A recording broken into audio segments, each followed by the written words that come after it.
It's a late afternoon in October when I leave the Carlin female unit of the psychiatric hospital.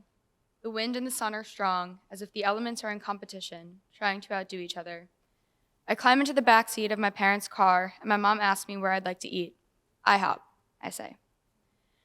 When we sit down to order, everything is moving too quickly. I'm overwhelmed with sights, sounds, people, and choices.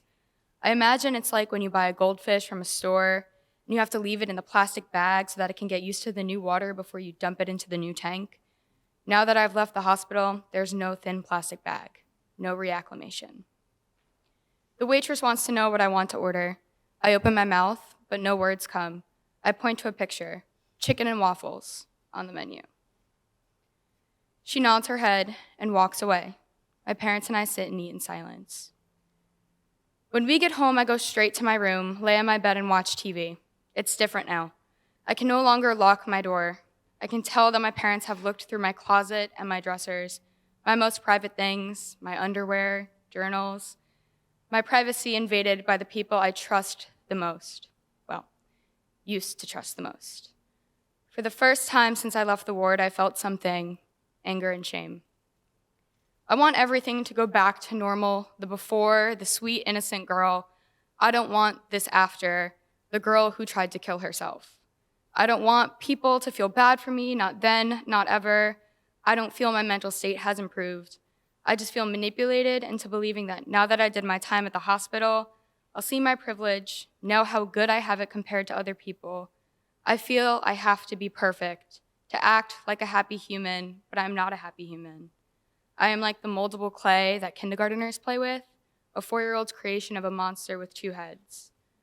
One head says, everything is fine, and the other just wants to tell someone about the pain, the racing thoughts as I try to sleep.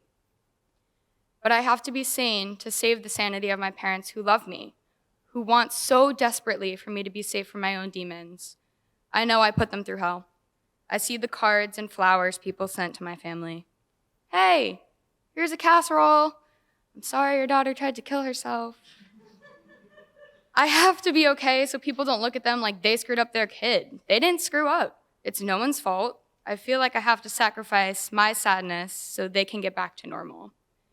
I remember joy and laughter before I got depressed. The Sunday dinner when we all sat at the table laughing at pictures of the world's ugliest dog. He's an indistinguishable brown-gray color with an underbite and his tongue hanging out on the side of his mouth. Laughing so hard, tears are streaming down our faces. In high school, my dad was my 7th period history teacher, crazily enough. He was a good teacher and funny, but I didn't want anyone to know he was my dad because that would be really weird, right? On the first day of 9th grade, he's going over the syllabus and he put up 2 animal pictures on the board. He pointed to the left, a litter of adorable golden retriever puppies, and said, "This is how I want the year to go, warm and fuzzy. But if you give me an attitude, I'm going to act like this one."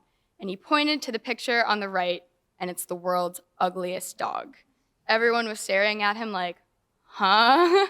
But I knew it was a secret joke just for me. Back in high school, he'd always say, "Have a good day, kiddo." But after I tried to commit suicide, he stops calling me kiddo.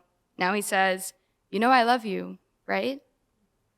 I walk downstairs to the unfinished basement, and it's old wooden paneling, exposed pipes, and dark gray concrete floors. Somehow, it's more comforting than any part of the house because it hasn't changed.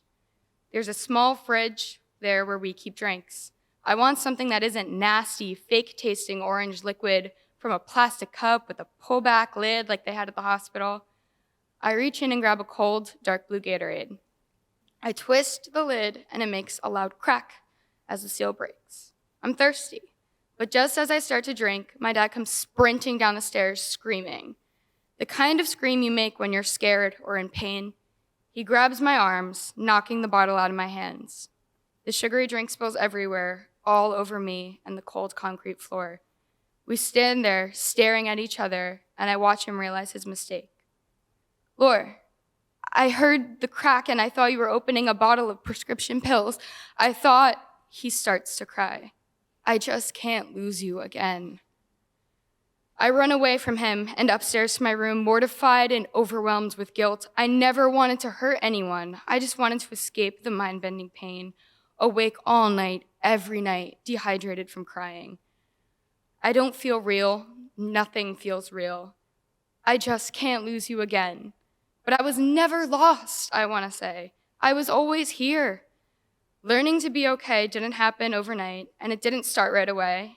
In my first conversation with my psychiatrist, they asked me if I regret trying to kill myself. No, I say. I still want to die.